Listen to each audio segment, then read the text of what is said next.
民歌的鸟。这正是冬天，盖满了雪的大地，看起来很像从石山雕刻出来的一块大理石。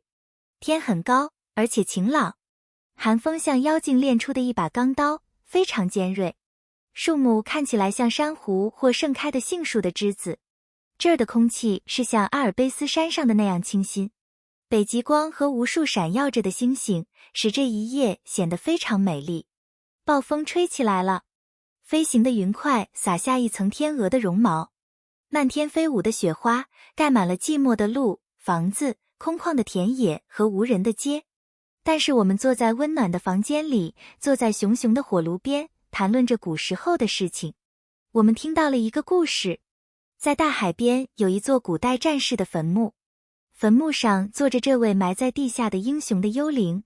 他曾经是一个国王，他的额上射出一道金色的光圈，长发在空中飞舞，全身穿着铠甲。他悲哀地垂着头，痛苦地叹着气，像一个没有得救的灵魂。这时有一艘船在旁边经过，水手们抛下锚，走到陆地上来。他们中间有一个歌手，原文是 Strode， 这是北欧古时的一种诗人。他专门写歌颂英雄和英雄事迹的诗歌，并且亲自把这些诗向听众朗诵。他走进这位皇家的幽灵，问道：你为什么要这样悲哀和难过呢？幽灵回答说：谁也没有歌唱过我的一生的事迹，这些事迹现在死亡了，消逝了。没有什么歌把它们传播到全国，把它们送到人民的心里去。因此我得不到安宁，得不到休息。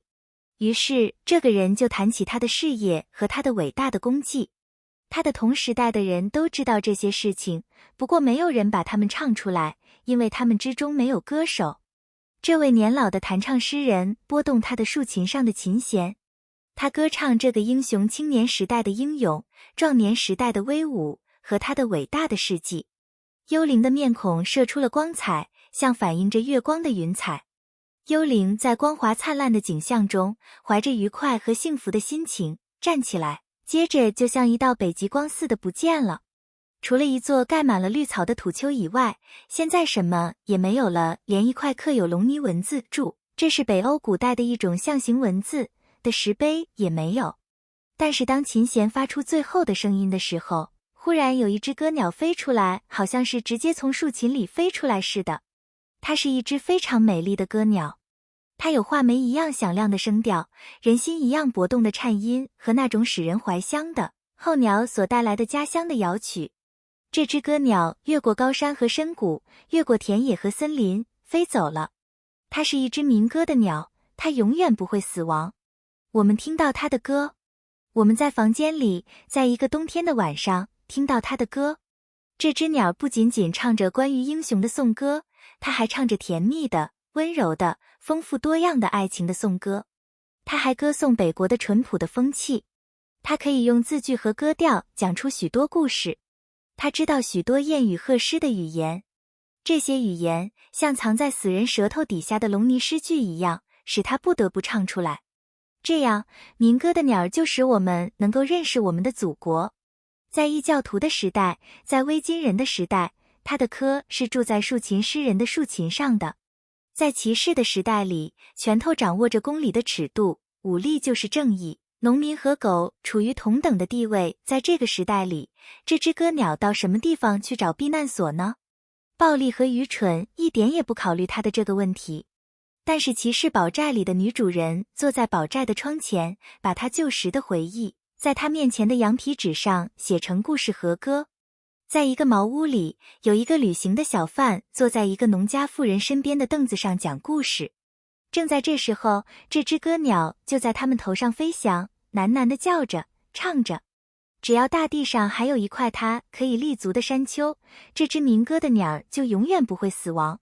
它现在对我们坐在屋子里的人唱，外面是暴风雪和黑夜。它把龙泥文的诗句放在我们的舌头底下，于是我们就认识了我们祖先的国土。上帝通过民歌的鸟的歌调，对我们讲着我们母亲的语言。古时的记忆复活了，暗淡的颜色发出新的光彩。传说和民歌像幸福的美酒，把我们的灵魂和思想陶醉了，使这一晚变成了一个耶稣圣诞的节日。雪花在飞舞，冰块在碎裂，外面在飘着风暴。风暴有巨大的威力，它主宰着一切，但它不是我们的上帝。这正是冬天。寒风像妖精练出的一把钢刀。雪花在乱飞，在我们看起来，似乎飞了好几天和好几个星期。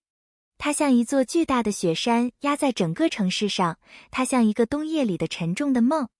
地上的一切东西都被掩盖住了，只有教堂的金十字架，信心的象征，高高地立在这个雪种上，在蓝色的空中，在光明的太阳光里射出光辉。在这个被埋葬了的城市的上空，飞翔着大大小小的太空的鸟。每只鸟放开歌喉，尽情地歌唱，尽情地歌唱。最先飞来的是一群麻雀，它们把大街小巷里、科里和房子里的一切小事情全部讲了出来。他们知道前屋里的事情，也知道后屋里的事情。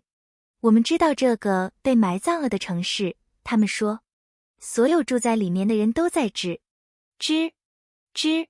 黑色的大渡鸦和乌鸦在白雪上飞过，呱呱，它们叫着。雪底下还有一些东西，一些可以吃的东西，这是最重要的事情。这是下面大多数人的意见，而这意见是对的。野天鹅嗖嗖地拍着翅膀飞来，它们歌唱着伟大和高贵的感情。这种感情将要从人的思想和灵魂中产生出来。这些人现在住在被雪埋着的城里，那里面并没有死亡，那里面仍然有生命存在。这一点我们可以从歌调中听出来。歌调像是从教堂的风琴中发出来的，它像妖山注，请参看安徒生童话《妖山》上的闹声，像傲仙注，傲仙 Ocean 是古代北欧的一个有名的吟唱诗人的歌声。瓦尔古里注，瓦尔古里 Valkyrians 是北欧神话中战神奥丁的使者。他们在战场上飞翔，专门挑出要死的战士，带到奥丁的宫殿里去。的嗖嗖的拍翅声吸引住我们的注意力。多么和谐的声音啊！这种和声透进我们的心的深处，使我们的思想变得高超。这就是我们听到的民歌的鸟的歌声。正在这时候，天空温暖的气息从上面吹下来，雪山裂开了，太阳光从裂缝里射进去。春天来到了，鸟回来了，新的一代心里带着同样的故乡的声音也回来了。请听这一年的故事吧，狂暴的风雪，冬夜的噩梦。一切将会消逝，一切将会从不灭的民歌的鸟的悦耳的歌声中获得新的生命。1865年，这篇小启发表在哥本哈根1865年出版的《丹麦大众历书》上。民歌的鸟在这是一个象征性的形象化的代名词，代表一个国家和民族的优良传统，歌唱英雄的业绩和甜蜜的、温柔的、丰富多样的爱情以及淳朴的风气，还可以用字句和歌调讲出许多故事。这样，民歌的鸟就使我们能够认识我们的祖国，